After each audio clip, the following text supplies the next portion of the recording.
Welcome to Deciphering Growth, the show that explores mental health from every angle. We bring you conversations with personal opinions, stories, and practical tips. We aim to break down the stigma and help you live your best life. So please sit back and let's dive in. Before we begin, we want to remind our listeners that this podcast represents the opinions of Tiffany Graves, Eric Stone, and the show's guests. The content here should not be used as medical advice. It is for informational purposes only, and please consult your healthcare professional for any medical questions. Views and opinions expressed in the podcast are our own and do not represent that of our places of work.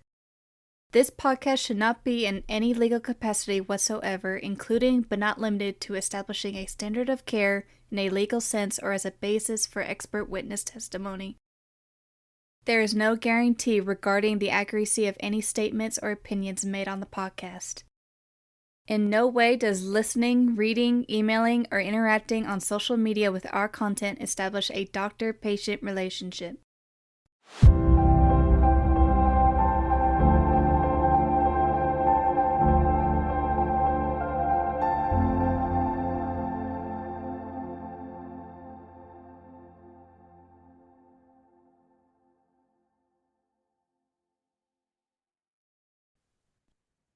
Have you recently listened to the song Rudolph the Red-Nosed Reindeer?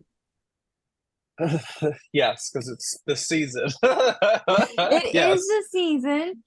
I was listening to it last night and I just had this very profound thought of, isn't it interesting that the community of I know this is a reindeer-based thing, but hang with me, guys. The community of Okay, reindeers, strap it in. All right, we're starting with reindeer. um, this community of reindeers is so ostracizing to Rudolph because his nose is red and it lights up. And then they push him away, they bully him.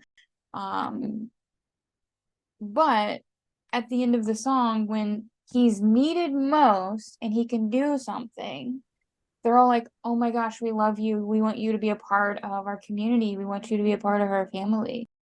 And for me, I was like, this really kind of oddly speaks to probably how people genuinely feel around the holidays of like their family doesn't talk to them all year, their family doesn't interact with them all year, or their friends, like people that they care about.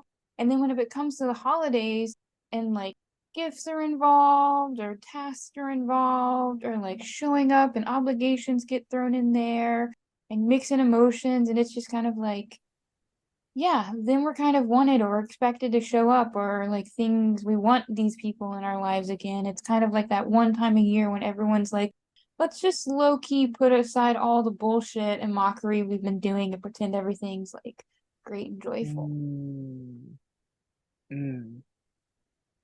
Well, that's more profound than where I thought we were headed. And I guess I have to take a second to. So, on the one hand, it could be a positive, like the bullshit goes to the side.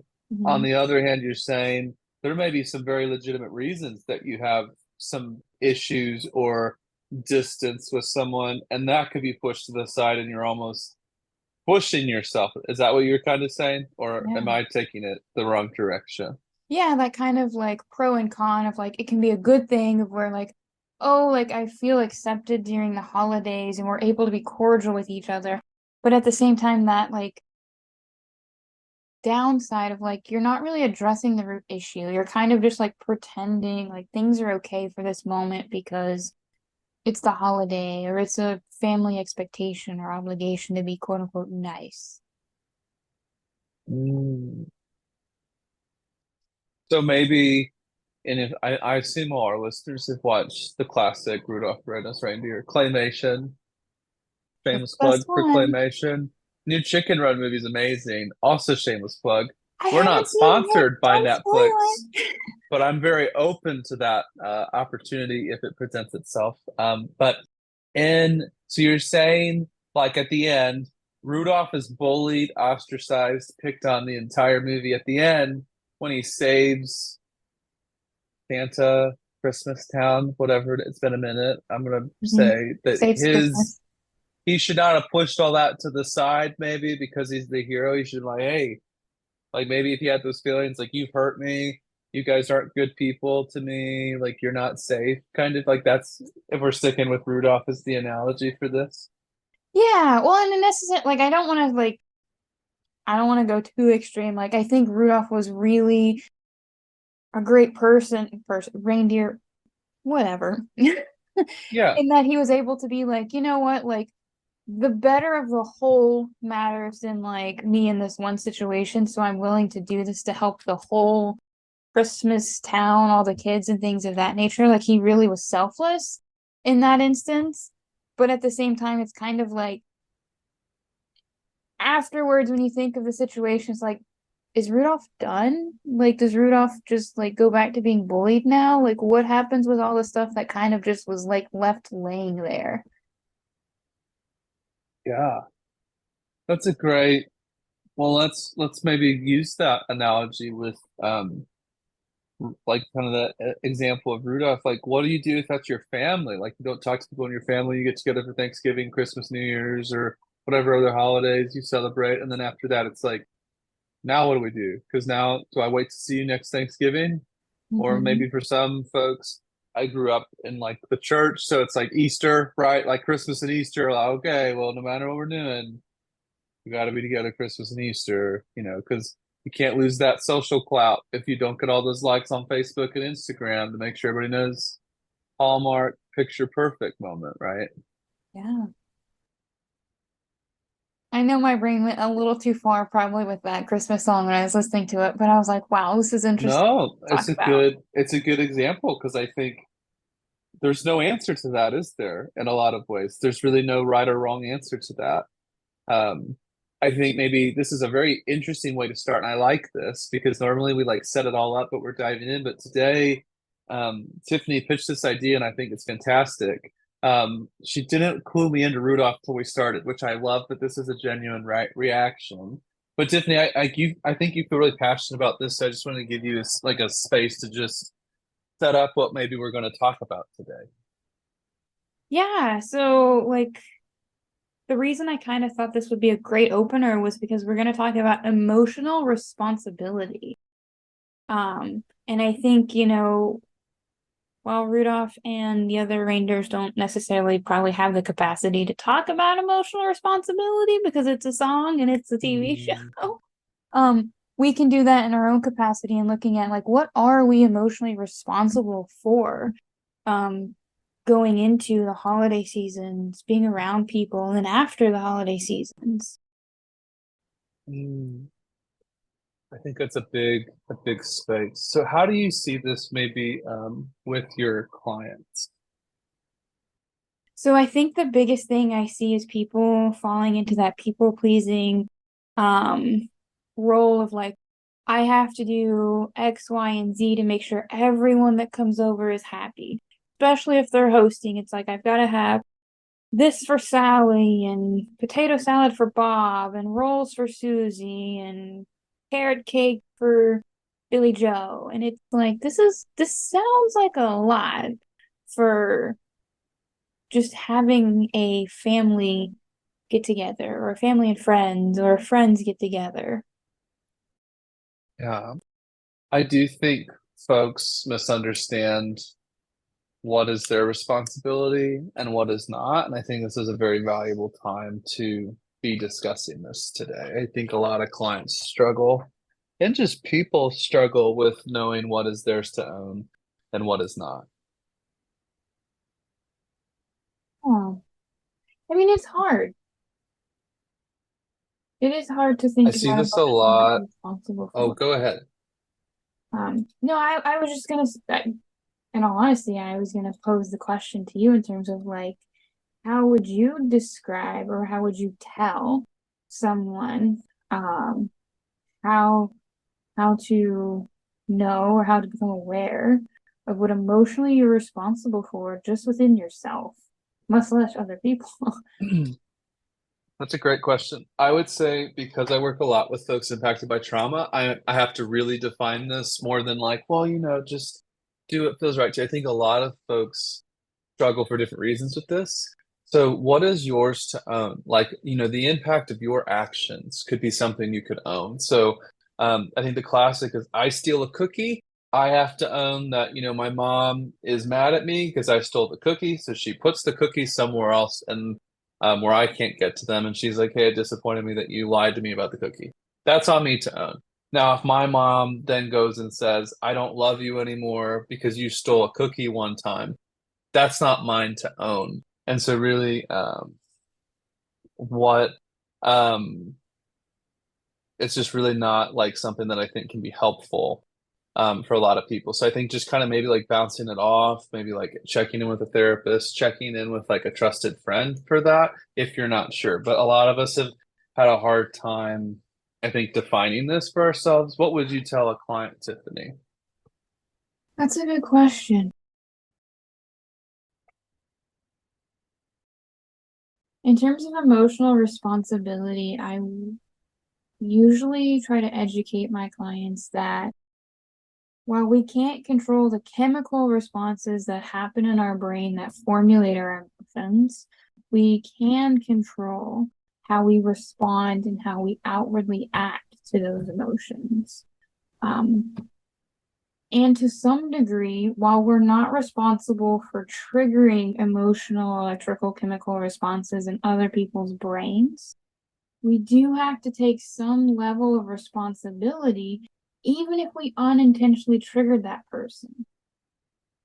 Yeah, I think I work from the Gottman method and I really like it because it's evidence-based for working with couples and like talks about interventions. But one of the things like that's stressed a lot is like we can own part of something. So I may say, like I could say, I hear how that impacted you, which doesn't mean that I'm saying I don't agree with what you're saying or I disagree. It just means like I'm trying to own what I can. And that may be a good place to start if you're struggling to, hear that you're a trigger for someone in your life or your family.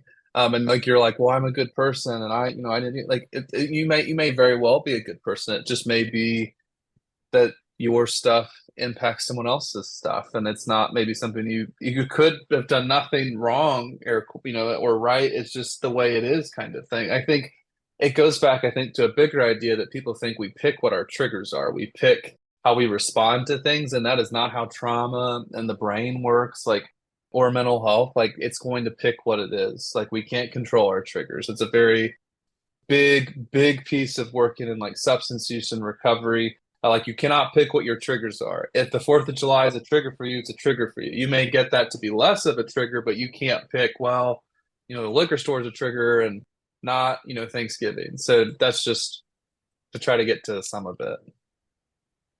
Yeah, triggers are tricky, especially when you throw in communication.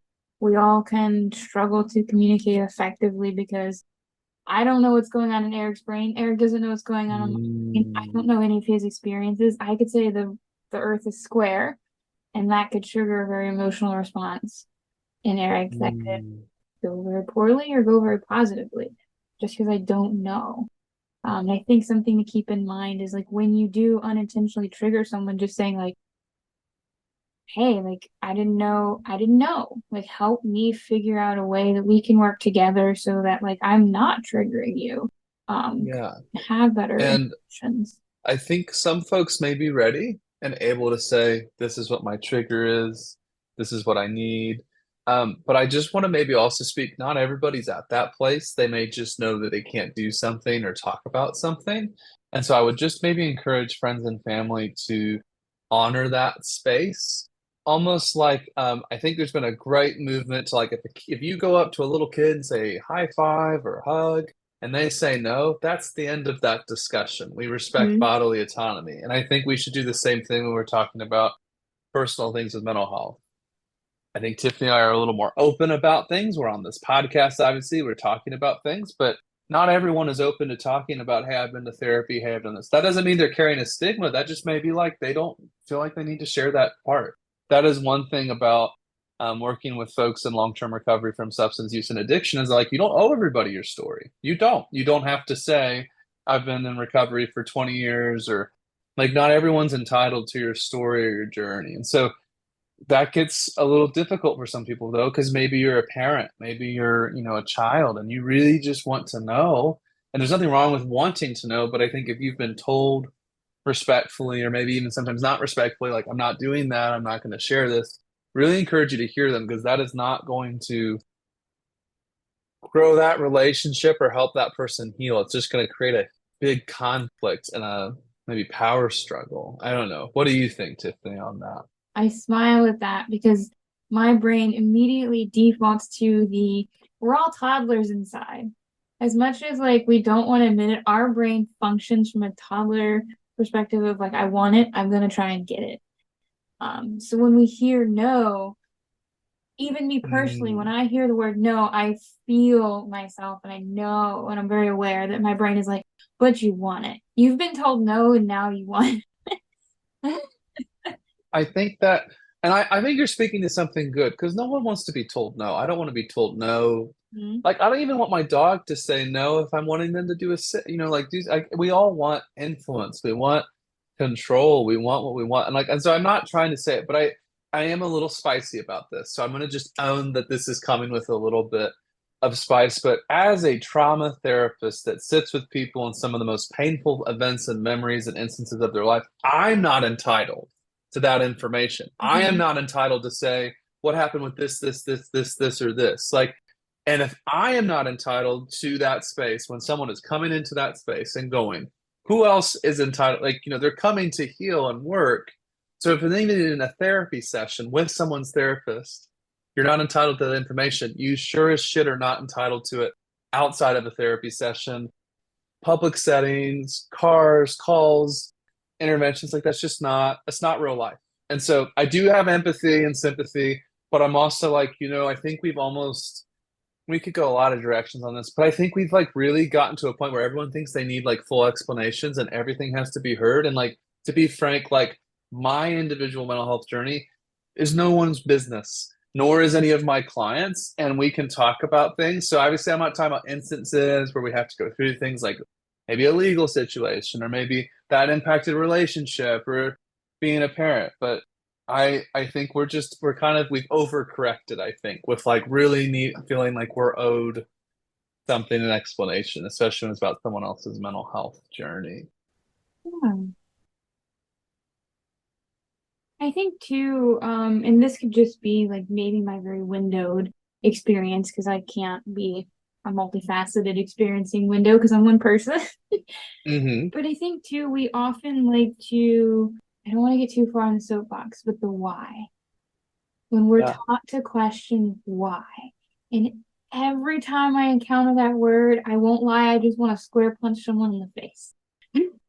Yeah. It can feel really frustrating and triggering. And I think like sometimes you don't need to know. And I think maybe this is like where I'm getting at some of this. Like, do you really need to know why someone has a boundary about a certain thing? Like, I mean, I work with veterans every single day. Like every single day I'm working, I work with veterans. Like, I don't need to know why they want to sit poured up on the wall, or they're not going to go around loud noises. Like, I don't need to know why they do that. I just need to know what their boundaries are and respect them. I don't need to know the why, not even to help them heal. That's an up to them thing. It's very, and I think, arrogant and a bit of entitlement to be like, well, I'm deserved the why. I need to know. And I mean, it's almost, I don't know. I've just had clients feel very like stepped over, like, oh, well, let me hear your why. And then if I hear your why, then I can decide if it's valid or not. Um, so I think it gets to different things. Like, we all as humans want to know things and want to support one another, but like none of us are entitled. And like, I just saw this video, it's very interesting. And it was about like, well, I just don't know why people don't share their baby's name like ahead of time. We're all gonna find out in a few months. And like, it's so silly. But it was like, you know why people do that? Because they don't want to have this whole conversation about what you do or don't like about the name, right? And but people feel owed. Like, I'm sorry, who's owed anything about their like? I'm not that. If I'm not the father, right? I'm not entitled to anything of that information. But I don't know. I don't know if I'm just noticing it. I just think people really feel like they deserve a full explanation and want to go round and round. And I don't know if that's why you see like all these folks getting called like Karens and chads and stuff, it's like, you can give a reasonable response, and then that's not sufficient. And so I'm sorry, I'm going a little different, but I think this is not just with family at the holidays, where it's like people feel like they're owed more than they really are, and they won't give up and they push. It's like, I think we're really, I don't know, just in a different space than maybe I'm comfortable with, if I'm being honest. Yeah. Well, and I think too, like when we're looking at that in the concept of emotional responsibility, there is this kind of unspoken expectation that like not everyone, but some individuals carry around where they like expect people to be emotionally responsible for making them feel satisfied in the emotions they're having, or like quieting some of their negative emotions. And it's like we're not responsible for that. Like there is for sure a difference between like I mean, even as a therapist, I'm not responsible fully for someone. Like, I'm responsible for that space and working with them and owning, but like, I mean, it's just, I don't know where this is coming from, but I mean, I think we live in an age where everyone is afraid of a bad internet review or going viral and getting canceled. And listen, there are some things that should have a fear of, like, you shouldn't do certain things. That's not okay. That is not what this is about.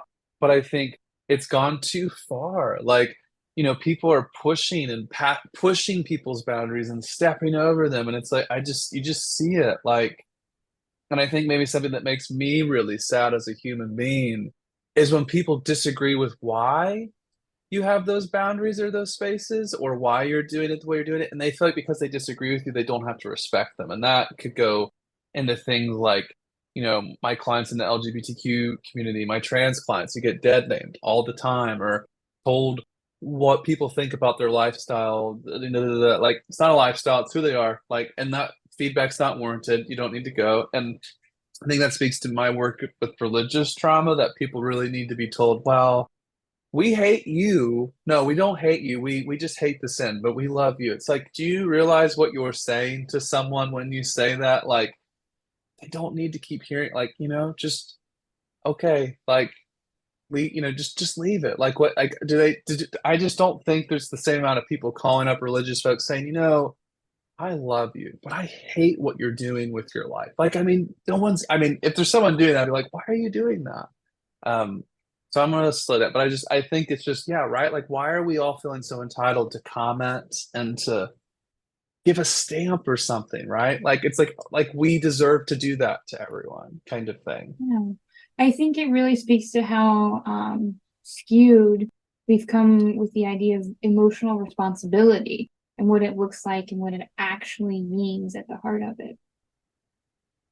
Mm, yeah, I just feel for people because I think the reason I'm a little more passionate about this, because I think it sets people up to be manipulated and vulnerable, and Mhm. sets up like power struggles. And if you're in a system that is oppressive and is set up by abusers to abuse, like, they will use these things to their advantage that they can push past. And I think you can look at like different religious groups, you can look at different sports institutions, you can look at different family situations, but this is like, yeah, I'm not cool with it. I'm not cool with it. Like, you aren't entitled to the why when someone has boundaries. But I also want to maybe follow up as a new parent. It's not saying I have like all the parent stuff figured out. Absolutely not. One of the things I really feel strongly as like a therapist and as like a parent is, if my kid tells me something and they're like, I don't want to be around that person, you best believe I'm going to respect that, but also like I'm gonna follow up. So I'm not really talking to parents like not protecting kids, but I'm saying if you're just a person interacting and you're not responsible for someone's safety and well-being, like, you really don't need to know everything in that sense. And I know my therapist friends that work with teens, that's going to get a little that gets a little bit more challenging, and but kind of a different topic. But I think, there's certain things that we need to know and not know, and who we need to know. But I think the scope of what people think they need to know is higher than it should be. So speaking of the scope of things regarding emotional responsibility, how can you help us narrow that down to truly focus on things that we can control and we can actually take responsibility for versus this false perception that we may or may not be falling into of making others feel responsible for us. I think it's so complex and personal. I mean, that's where I think I would struggle to give anyone a straight answer to that question. I think you'd have to know what your like, because I just think like there's so many different religious, community, family beliefs and values, and so I would struggle to give you a straight answer of every time something like this happens, other than if it's sexual abuse of vulnerable populations and other things. Like I'm really struggling to be like, okay, but I think just thinking through what's feeling right for you as much as possible.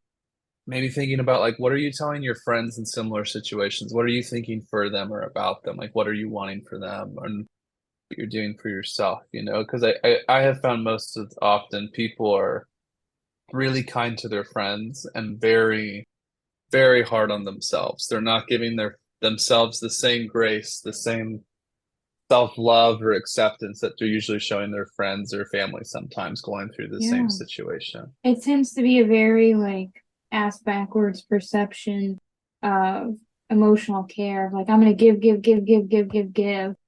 But then like I don't I don't need to give anything to myself. And it's like, well, you need to flip the script a little bit there. One of the things I always tell new therapists or like prospective therapists, truly every single time, is if you think you're that much better than everyone, that you are going to just be a martyr for the cause of mental health, like you will not make it. Because I'll be honest, I'll tell it myself. I came in very arrogant, like most of us therapists do. I came in like, I'm going to do this, I'm going to save the world. I got my cape. It's a nice cape. It's new. It's styled to me. But you know what happens is like the world is really broken and you can't go forever on that. And so when you don't do things like self-care, you don't do things like boundaries, you don't do things like taking care of yourself, practicing what you're preaching, all those things, like you can't make it very far. And there's a reason the average burnout rate for therapists is 2.5 to 3 years. Because I think I don't have the stat, so I'm not going to say it's a stat, but it's like I would really reckon that's about how long someone could go without enough self-care to live their life the way they'd like to is 2.5 to 3 years. This is anecdotal, but I'm like, I think like, okay, if you're holding your breath, how long could you hold your breath in a job that's really draining? What do you think? For an honest answer, like 5 minutes. Like my breath does not hold very long. I think that's great. Well, I think the paradigm in therapy has shifted a lot with COVID and a lot of things and what we would put up for and not. And so I love that. I think newer therapists, that would be their answer. I think I am like old soul, whatever, and just fell in and didn't do it. So I love that change. So don't want to take us down too many just paths. But yeah, I just think it's like we have to take care of ourselves. We have to do enough for ourselves. You cannot pour from an empty cup. And my favorite example of this is like they will say now on the airlines if you're traveling for air this holiday season, they'll like even if you're traveling with Yeah. small kids, put if the if those masks fall down, put yours on first because what's going to happen if you don't put yours on first? Put it on the 4-year-old. Listen, your 4-year-old is not going to help you get your mask on, right? You may be like, no, my 4-year-old is a genius and they love me. And it's like, I'm sure they do, but you're going to be able to have your mask on and then help your kid. But there are people who truly, like, you'll say that, they're like, no, no, no, I would save the others. It's like, well, then you're just going to hurt yourself. Like, because then they're going to have to come Yeah, and but someone's going to have to come take care of you. that plays into the short-term and long-term emotional responsibilities, pros and cons. So like with the mask one, if you're like, no, I'm gonna do my child first, you're thinking short term, what do I want to do to satisfy my emotional feelings right here, right now? The emotion of like, I want my child to live. Very understandable response. But long term, what happens if you pass out because you can't get your mask on by yourself and your 4-year-old can't get your mask on by itself? Now your 4-year-old has to process through the grief of losing their parent. Very long term, not so fun effect. Versus the let me put my mask on and sit with the fact that like this is terrifying and I don't want to lose my child. And now that I have my mask on, I can put my kid's mask on. And I was able to get through this uncomfortable emotional thing without freaking out my child, without dying in front of my child potentially, and causing long-term harm. What have we missed, Tiffany? Like, what have we missed about this? This is a big topic. That's why I think we've It's a probably big gone topic. into little mini side steps, but is there anything we've missed that you wanted Yeah, to share so about I don't know if you've this? encountered this. I don't know, like I'm not big on the TikTok field. I'm not gonna lie because I wouldn't be sitting in front of you if I was, because that's how easily I can get addicted to little short things. Um, but Hmm. I've been No, encountering it's a fair. lot of individuals sitting on my couch saying that if they anger their partner or they make their partner upset or they trigger their partner, they're getting hit with the statement of, I'm not responsible for the fact that like you made me angry. And I'm like, I Oh, gotta hold myself back when I hear that. oh. I don't know about you. No, I'm having a reaction to hearing that. Um, like the internet is a wonderful thing, it can be a beautiful thing. It can be very unhelpful. So I do think there can be beautiful things about social media like TikTok and finding things, but there's garbage. There is garbage content for mental health. I saw something the other day that was like, it was this dumb. This is how dumb this is, and I'm not kidding. And it had like a huge amount of likes. It said, if you sleep with background noise on, it's because you have attachment issues and you don't like to be alone. So if you like to fall asleep with something on, you have attachment issues. And if you like this content, fall for more. And I'm like, who's like, could you imagine, Tiffany, if have you ever asked a client like the screen for attachment? It's just like, hey, do you sleep with the TV on? That's not a clinical question. Like that's just, that's like some garbage bullshit that someone's like, that sounds really good. I'm gonna get some people. And so I agree with you. I think it can be addicting. There's garbage, but you got to be careful where you're getting information from. I hope we've learned this with COVID and all the hoaxes that would come up with things, and we won't go into all those, but that is absolute garbage. That sounds like some patriarchy, um, emotional abuse garbage to say like, oh, well, that's on you. Like, no, no, no, no. If you cheated on your partner and they feel angry and upset, that is your responsibility to go into. If you have like physically hurt someone and they feel unsafe, that is not on them to fix. That's a you problem. And probably we need to ensure safety. So, um, no, that's garbage. That's not what that means. And so that's where I think almost like I'm sure our listeners have heard me pause a lot more than I normally do on this because I do care for my clients who I trust and like know what they're going through. Unfortunately, manipulative, abusive people are taking what is out there as best practices and trying to use them against people. So, um, no, it's like we can go too far with anything. So we have to be in balance. So just like you may have triggers, like I would tell a client, if you've never shared your triggers with your family and keep getting angry that they're triggering you, that is not really their fault at that point. If you've never told them, the way they're asking or setting up as a trigger kind of thing. Um, it's very complex. That's why I think it's very hard to have like general sweeping statements. But no, I think I'm triggered by that because I have seen a lot of sexism and in couples therapy and what people have grown up in. And I'm not talking like if you want to be a stay-at-home partner or parent, I have no issue with you doing that. But if you felt like that was your only option and a press to do that, then I would have an issue with that kind of setup because I want all my couples coming for couples therapy to be fulfilled and complimented and to have the best relationship and best life that they can have so that they can support their families. So yeah, I have a little juice on that one. I don't like that. I don't like what you said. Not that you believe that. I don't I either. don't like Every it. time I hear it in session, I'm just like, I'm not, I'm not gonna become the emotional one here. Because it is frustrating to hear. And like I get frustrated for my clients knowing they go home and they're met with those statements. And it's just like, even me as a therapist, I'm like, if I met with that statement, like I would be hard pressed not to be triggered and angry at the fact that someone's telling me that like they hold no responsibility over a situation that it took two people Well, to. yeah. And some abusive cycles could look like the person triggering someone to get a response and saying, see, you're out of control. Like even though like you have had 15 to 20 different buttons pressed until they find the one. Um, yeah. I think this is a very complex topic, so I just want to maybe throw out a caveat. We have not gotten into all the shades of this, not It even is for sure close. So 50 I Shades think of we've had a Grey. really great.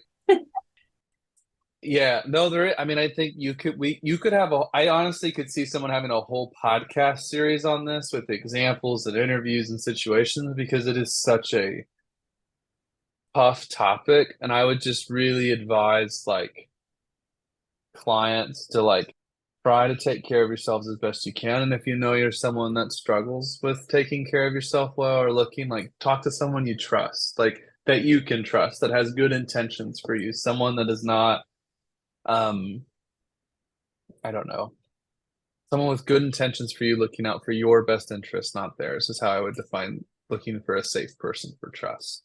Yeah. I had another statement that I came across while I was doing a little bit of research on this.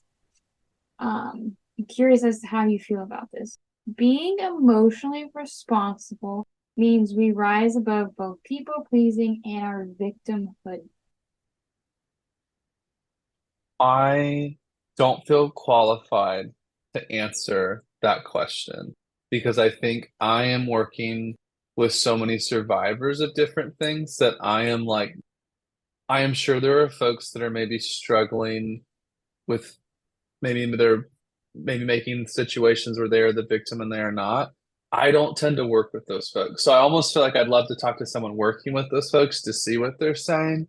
Because I don't feel like I don't know, I guess it's a way I view their I feel like a lot of my clients, even like substance use clients, have been through trauma, and because of that, they do put themselves maybe in that role, but I don't like that word of victimize it. It's like, like if you went through certain things and some folks go through certain things and they handle it differently. Great, good for them. But like a lot of us have breaking points. We're not meant to go through things. So I think I would not be able to really give a fair response to that question because I'm just coming as like a trauma therapist that works with substance use clients where I'm like, I don't think they're putting themselves in a victim role. I think they're trying to survive, and the trauma impacted brain responds differently than a brain that has not gone through trauma. But I'm curious what your thoughts are. I'm not the authority. I think that's where I'm like, I'm gonna reverse Uno card that one because I'm not sure what to say Yeah, to and that. I'm not a very big fan of that word of victimhood, although I know there are people out there who have put themselves in that box, and I no shame or guilt is meant in any shape or form. Um, I don't know if I agree with it in terms of like we're rising above. I think the terminology that I would feel more comfortable saying is emotional responsibility is when we're able to sit with, acknowledge, and openly express to the best of our ability what's going on inside of us to those Oh, around us that we care about, and we want them to continue to have fruitful relationships with us. I agree with that. I also just think maybe the thing I look out for is glorification of trauma. Sometimes I think can occur, specifically with children. Like people will say sometimes if kids have gone through some, like, well, they're so tough. Kids are so resilient. And it's like, you know what? They shouldn't have to be. Like that's not an out for, oh, it's okay. Kids are tough. They can outgrow stuff. It's like,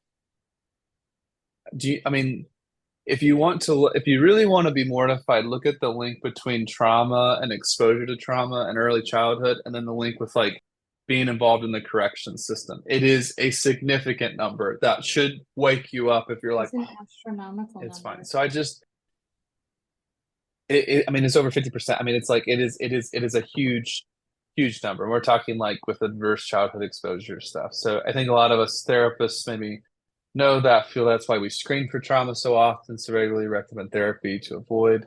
Um, but no, I would just say like I think sometimes we glorify the struggle and we glorify like that people can grow and that there's resilience and grit and like you know what, that is all really great stuff. And you know what shouldn't happen? They shouldn't. People are not meant to go through the things that some folks have had to go through, and that it changes the brain. I'm definitely on my trauma therapist. So I'm just kind of like I like the intent behind messages like that, of little Facebook photos and whatever, and feel inspired. But it's like not everybody responds like with post traumatic growth right away or is in that point of the journey. So that can feel very shame inducing for some folks to feel like, oh my God, that's why am I not healing like that? And so I think we have to really be careful about glorifying people who have just, oh my gosh, like now they're on TED Talk and they're an influencer, and that, it's like that's great for them, but not everyone's going to have that response to trauma. Like they're Yeah. just not. I like my favorite metaphor for trauma and individuals going through trauma is like growing your own like sustainable garden. There are things that you can plant that grow very quickly. Just as like there's skills that you can learn to implement very quickly. But if you're planting a seed, let's say an acorn tree, from an acorn, it's going to take years before you see production from that acorn tree, a walnut tree, an apple tree, a peach tree. They all have varying degrees of when they're going to give you fruitful return.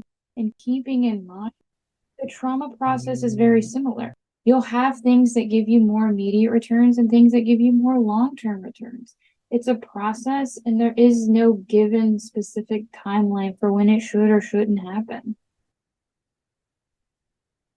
That's real profound.